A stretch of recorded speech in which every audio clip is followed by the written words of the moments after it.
kansarku waa xanuunka labaad ee geerida ugu badan sababa dunida oo idil. waxaa lagu qiyaasay inuu mas'uul ka ahaa dhimashada 9.6 milyan sanadkii 2018 qiimeyn ay sameysay WHO. 70% dhimashada uu keeno waxa ay ka dhacdaa wadamada faqiirka ah. 3 meelood oo meel u dhimashada kansarka waxaa sababa hab dhaqanka qofka iyo qalad ka yimaada raashinka qofku qaato sida cayilka faraha badan, cunis la'aanta qudaarta iyo miraha, jirdhis la'aanta, cunista tubaakada ama sigaarka iyo ugu dambeyn alkoholka.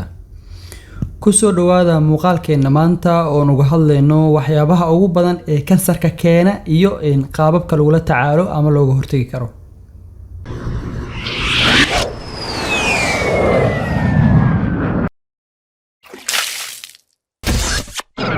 kansarku waa hidde la xiriira xanuuno badan oo saameyn kara meel waliba oo jirkaaga ka mid ah.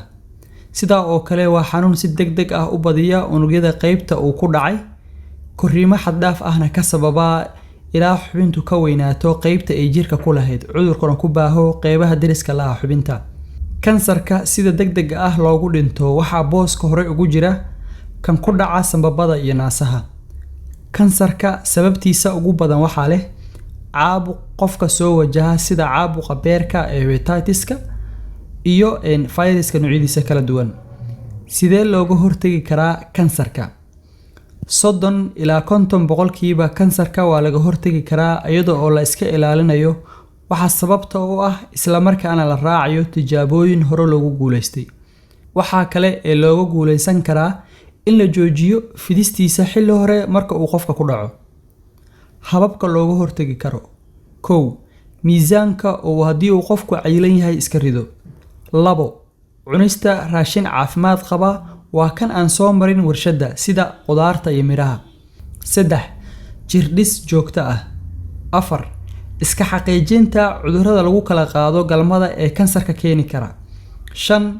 ka fogaanta aagga warshadaha ee shucaaca leh. 6. inuusan qaadan qofku wax la xiriira tubaako sida sigaarka. 7. in aan la cabin alcohol. 8.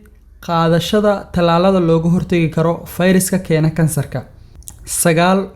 ugu dambeyn xilli hore oo uu qofku baaris isku sameeyo haddii uu iskaga shakiyo xanuunka. daweynta kansarku waa ay kala duwan tahay, nooc walba waxa uu leeyahay qaab u gaar ah oo loogula tacaalo. marka hore waxa uu muhiim ah qofka in la siiyo dawada xanuunka lagu yareeyo. wixii inta ka dambeeya takhtarka ayaa go'aan ka qaata hadba siday daweyntiisu noqonayso iyo sida xaalku uu ku dambeyn karo. dawooyinka kansarka loo qaato waxay isugu jiraan surgery kuwa ah oo qaliin qofka lagu sameeyo ah haddii meeshaas ay suurtagal tahay in laga saaro jirka qofka si looga hortago inuu ku faafo qaybaha kale ee jirka.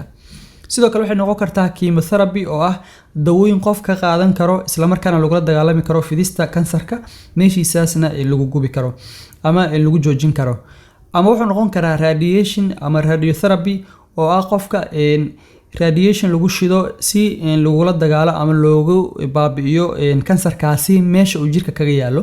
sidoo kale wuxuu noqon karaa bone marrow transplantation oo ah haddii kansarka uu la xiriiro dhiigga oo kale in bone marrow-ga ama meelaha dhiigga production-ka uu soo sameeyo laga soo sameeyo laga bedelo qofka immunity-giisa wax la xiriira haday tahay dawooyin la xiriira in la siiyo hormone therapy in la siiyo oo kale iyo noocyo kale oo badan. hadba marka waxay la xiriirtaa ama mar walba ku saabsan tahay daweyntiisu nooca uu yahay kansarka qofka haya iyo daweynta ku haboon. dhakhtarka ayaana go'aan ka gaara. waad mahadsantihiin mowduuceena maanta inta ayaan kusoo gabagabaynaynaa.